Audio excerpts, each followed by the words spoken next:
I'm Leanne Tran, psychologist who's worked with families whose kids don't fit the mould for almost 20 years. I've worked with children for decades, but I know parents are the real change makers when it comes to their kids. Having 3 kids of my own means I know it's not easy. Parent Like a Psychologist is all about simplifying how you support your kids with psychology information filtered through years of experience to take you from overwhelmed to confident. Come on in. So welcome, Kristi. Thank you so much for joining me today. So you're Kristi McVee and have from Child Abuse Prevention and Education Australia. Yes. It's very exciting to chat with you in person. I know we have chatted briefly before, but I think the work you do is so important for all parents, but especially those with kids who develop differently because we know that they're at more risk. Can you tell the audience a little bit about you, your professional journey and how you came to be doing what you're doing?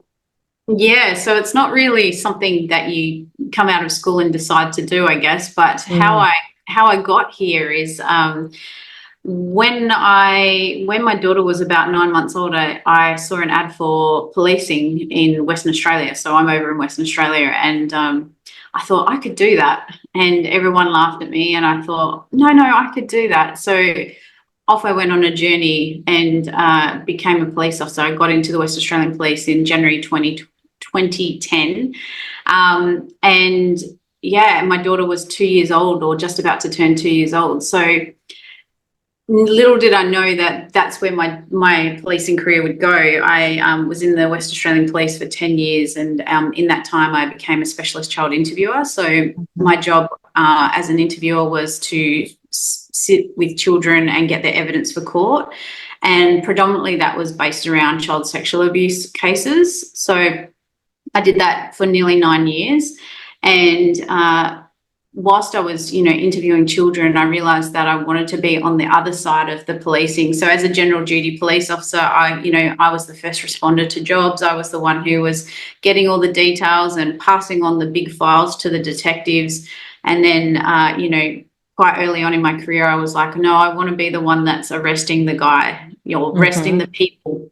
I want to be the one that's, helping victims of serious crime. So around 4 years into my career in the police, I became a detective and did that until I retired in 2020. And I spent time in the child abuse squad and managed child sex offenders. I did specialist child interviewing as well, investigating child sexual abuse. So my career when I started was just, I wanted to be a police officer. I wanted to help. And then it went down a pathway that I didn't even see, wouldn't have even known. It's not something that I had a lot of experience with in my childhood. And it's not something I knew a lot about. In fact, I've just been reminiscing on how the first case that I ever saw of child sexual abuse was when I was 1 week out of the academy, 1 week out of the academy in the big wide world of policing, so to speak, as a probationary constable. And I went to a job where an 11-year-old girl had been sexually abused overnight at a sleepover. And that was my first real, this happens in the home kind of, this can happen anywhere kind of realisation.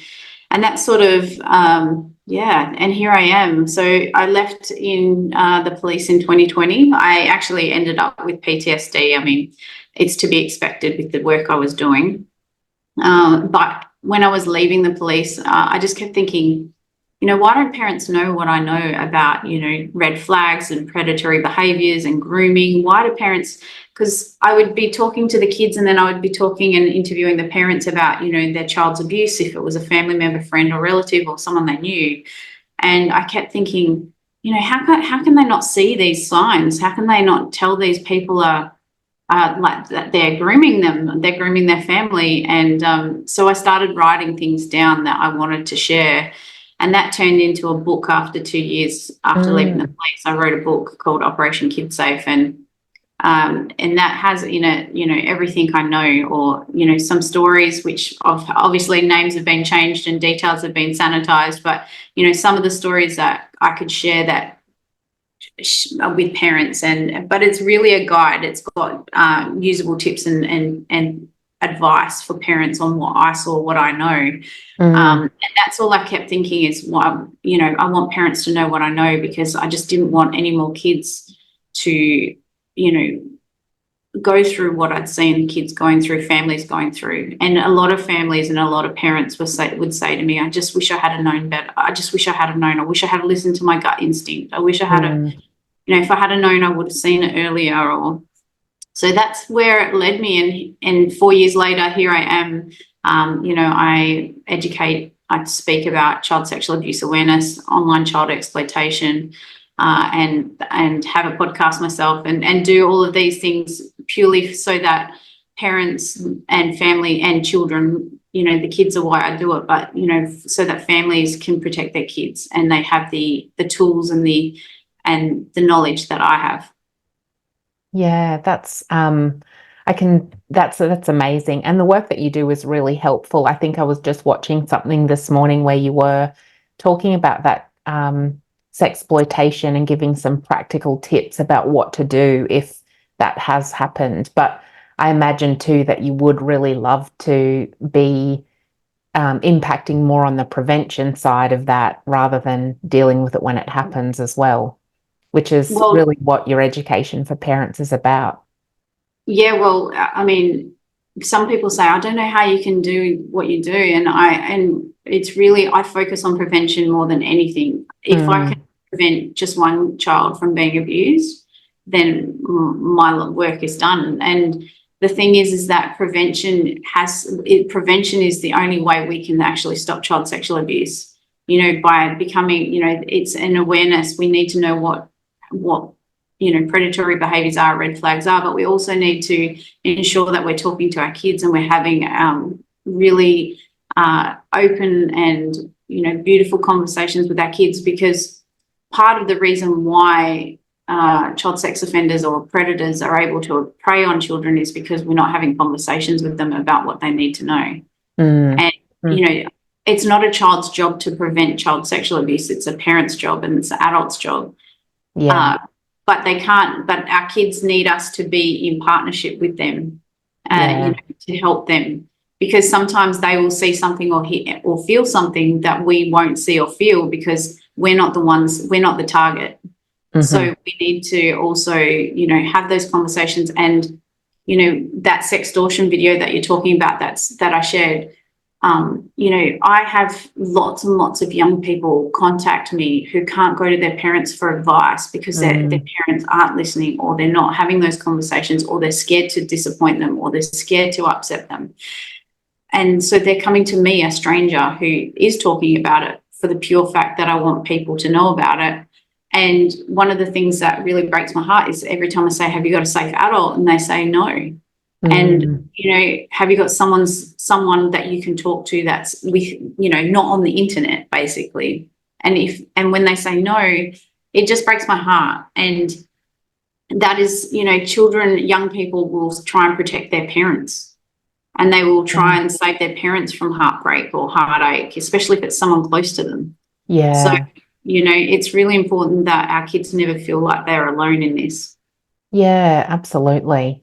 And I think this is a difficult conversation to topic to have a conversation about, and often it is for parents. But I think today, and sometimes I guess it's worth mentioning that these things can be triggering and difficult to hear as adults.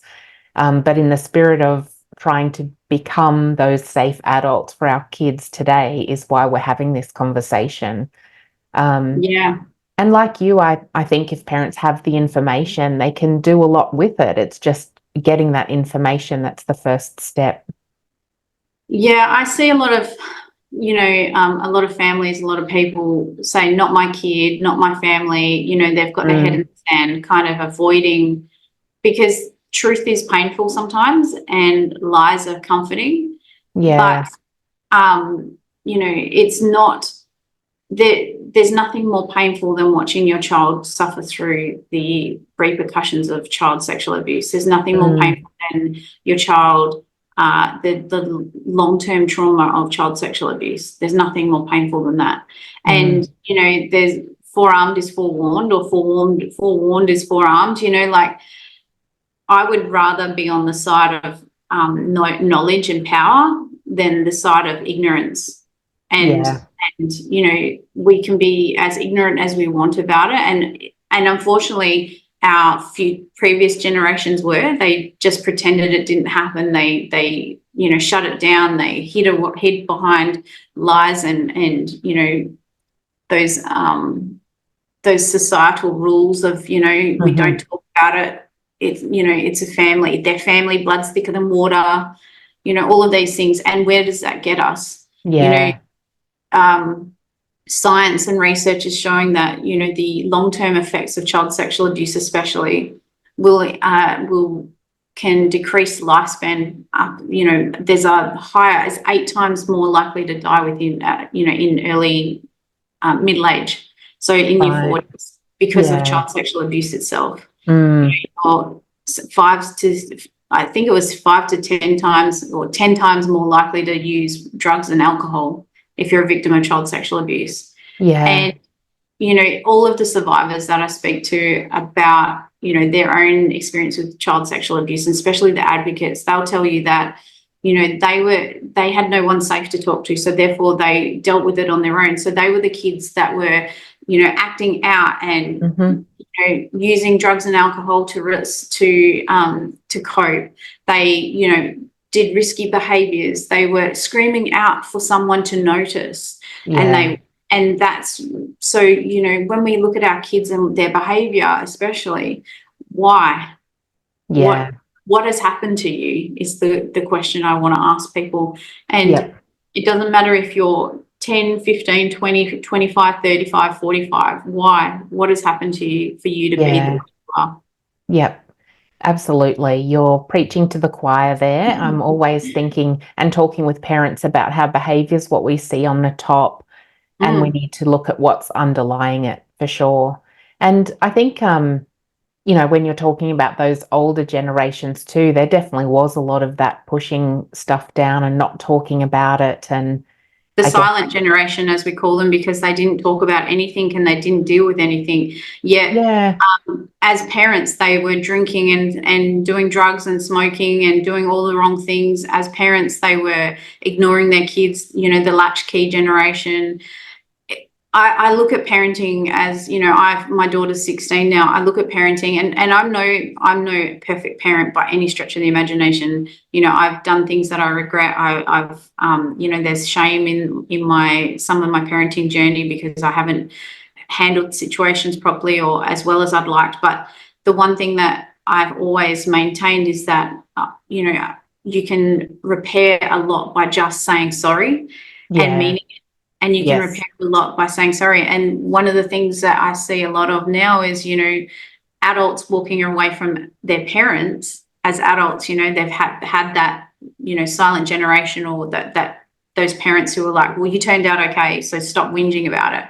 You know, if those parents, they're the reason why, you know, people are struggling to be able to, you know, relate to their own kids sometimes. But you can do it by you just saying sorry, or just acknowledging, yeah, my parents didn't do a great job, but I'm going to do a better job. I don't think parents, when I was pregnant and thinking about my parenting, I was petrified as a parent, because I actually grew up with parents who were, you know, alcohol and drug abusers. They were those silent generation, just get on with it, don't deal with it. You know, there was no compassion or empathy. You know, I was parenting my brother from the age of 4, 5 years old. You know, he was in my care. I was the one responsible for him. You know, there was a lot there that I had to unpack. So when my daughter was coming along, I was having nightmares as a parent. Like, you know, I used to wake up in a sweat dreaming that I was going to just abandon my child, right? It was the complete opposite. I was absolutely besotted by my daughter when she came along. But the thing that I now laugh at myself about is when we're pregnant and having children, we think about the baby and the toddler and the sleepless nights and all of those things. We don't actually think about what it takes to actually grow a human into a you know, reasonably reasonably adjusted and helpful adult, right? Yeah. We think about the baby and the toddler. We don't think about the whole human. Yeah. And then so I think a lot of parents and a lot of people, we're scared to even think about it because we just don't know how to do it, right? Yeah. And so I've been thinking about this stuff, and I'm thinking, okay, so we just need to be a bit better at thinking the whole thing through, the whole journey of being a parent. And we don't own our kids, right? We don't own them. They're their own entity. And it comes back to, and why I bring this up, it comes back to consent and the things we do with our children. You know, we just take it for granted. One of the things I say in my keynote presentations is, you know, a child has very little choice in their lives, especially in the early years. They don't get to choose what they eat, where they sleep, who's around them, who's supporting them, whether they get punished for something. They don't get any choice in the matter of any of that stuff.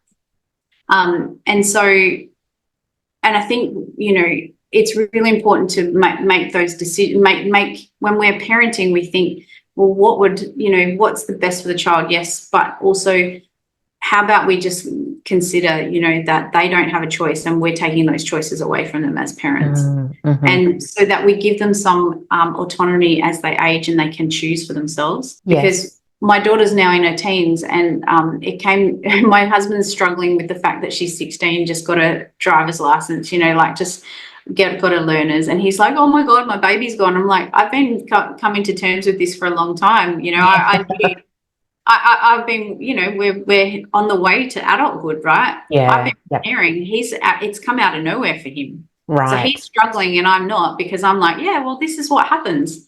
Yes. And, you know, so those choices and things, like, you know, helping them grow into good humans.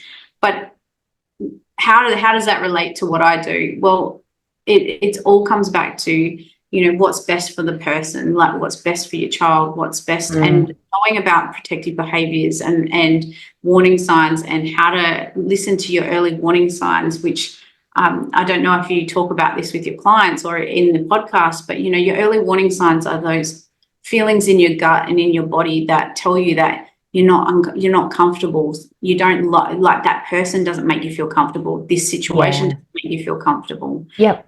This, you know, like it could be butterflies in your tummy. You could have a headache. You could your knees could be shaking. You could be sweating. You know, those signs, right? And when we teach ourselves about them and when we listen to them, all aspects of our life from that point forward, we go by what feels safe and unsafe. You know, some things, I'll backtrack a little bit. Some we like, you know, there's unsafe, safety, you know, so sorry, there's safe, which means we feel comfortable, we feel happy, you know, we don't feel like anything bad's going to happen. Then there's safe to be scared. So, you know, things like coming on a podcast can be scary, right?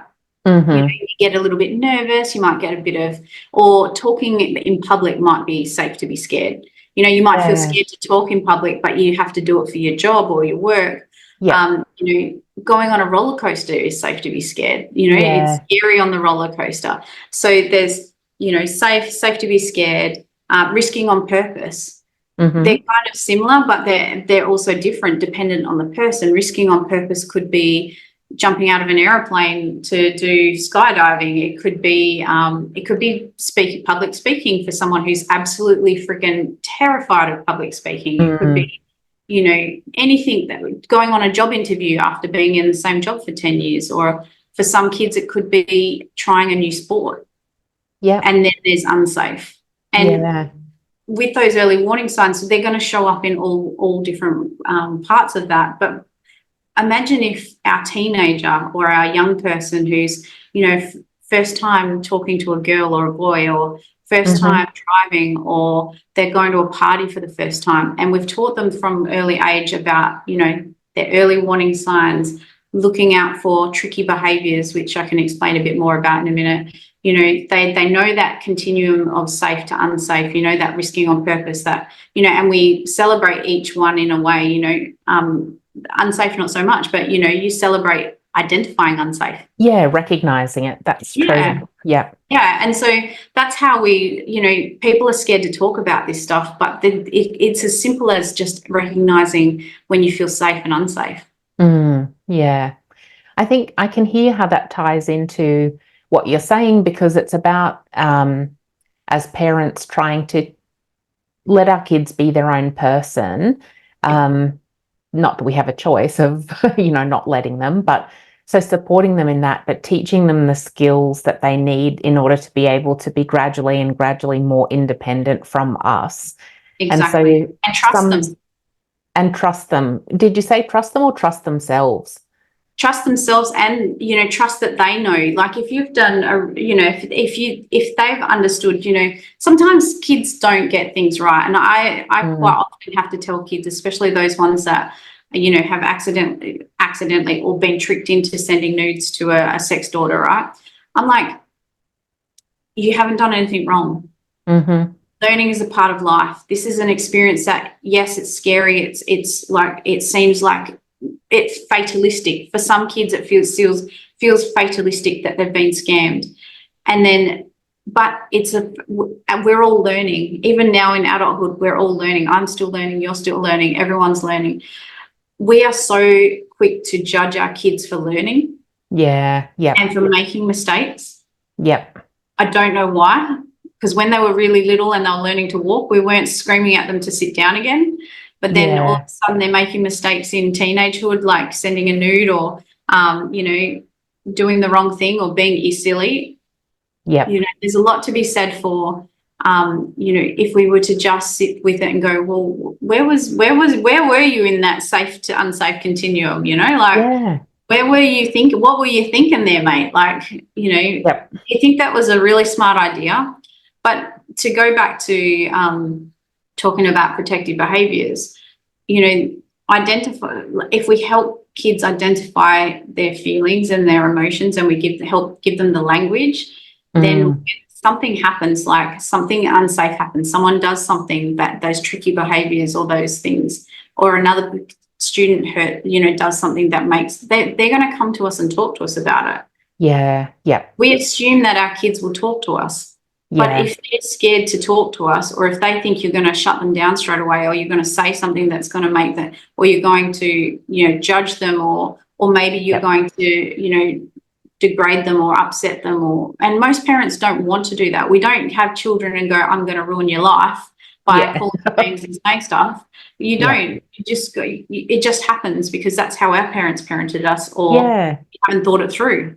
And sometimes if parents are scared as well, you just react with instinct or that fight or flight. But I think too, sometimes kids don't talk to their parents when they're worried their parents won't be able to handle it as well. Like you mentioned before, if it's something we feel really uncomfortable about or we get really upset about and can't handle, then they don't want to come to us either. So they need us to not be too harsh, but also not be too vulnerable. Reactive. Not too reactive, and not too, and that's hard, if you're going through mental health, or you've got poor health, or there's a major upheaval in your family or your life, that's really hard to maintain that. And I can speak from experience, because when I left the police and I was going through PTSD, I was not parenting very well. I was explosive, I was reactive, I was struggling, I didn't handle things as best I could. I wasn't doing the best job I could, and I knew that in the moment. But tell that to me when I was reacting and exploding. But I was able to see that, from above, and then go back and restore that relationship with my daughter by apologizing.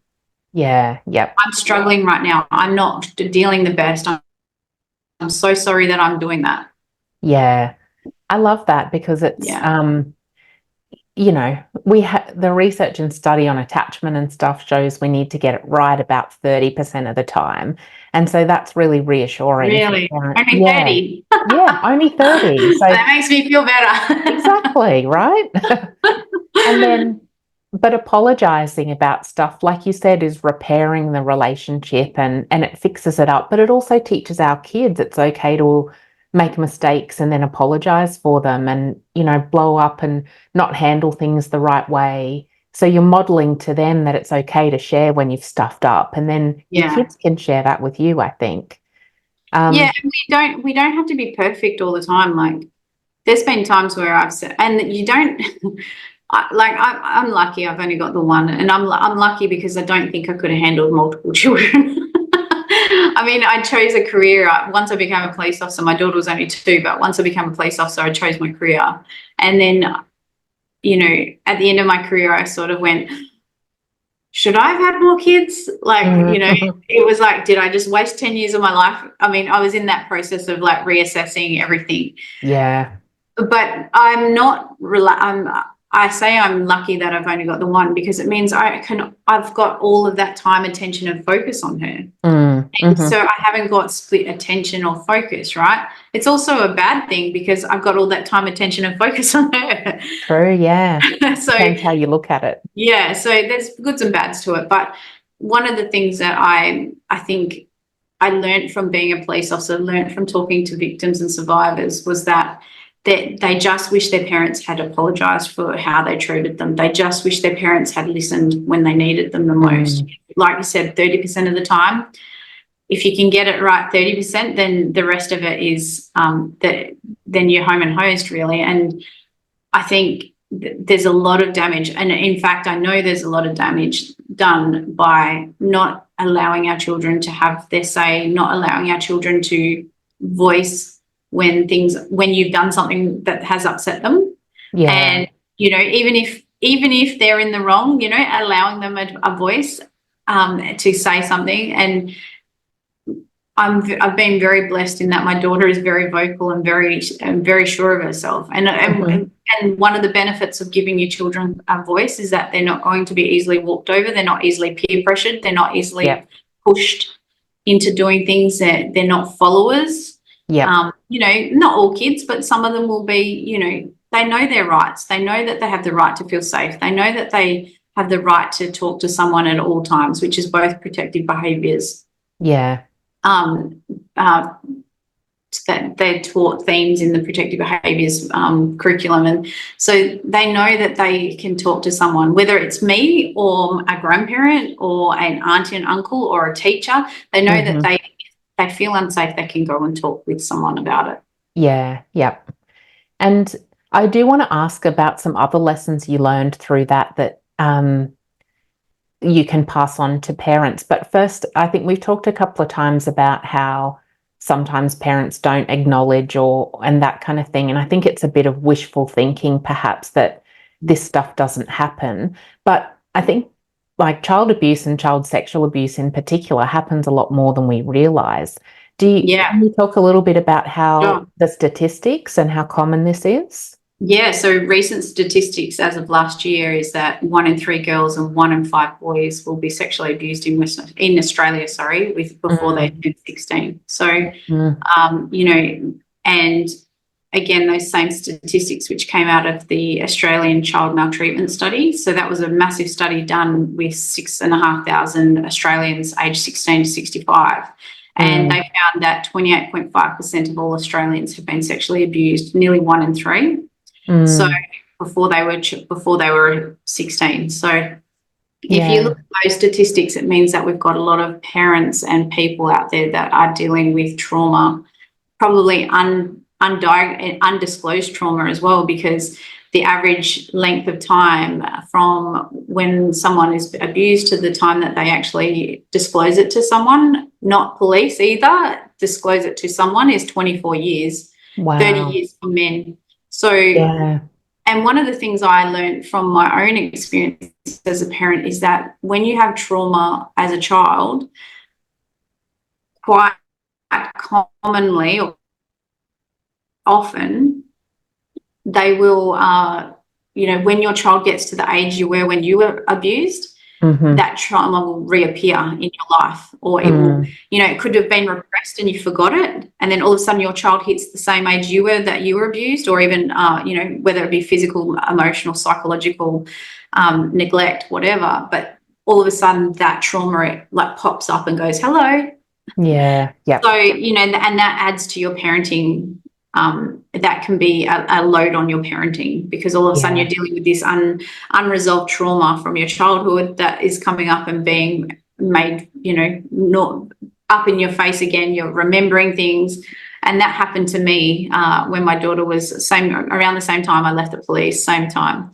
So I think the thing about, 28.5% of people that are walking around that have been sexually abused, that's both men and women. Then we've got 1 in 3 girls, 1 in 5 boys. You think, in an actual fact, my daughter has a friendship group and 1/3 of the group have been sexually abused. So the statistics are, and we're talking about 15 and 16-year-olds. They've all, so it's pretty horrendous. And 90, and sadly over 90% of all sexual abuse or child sexual abuse is done by someone known to the family and friend, someone known to the child.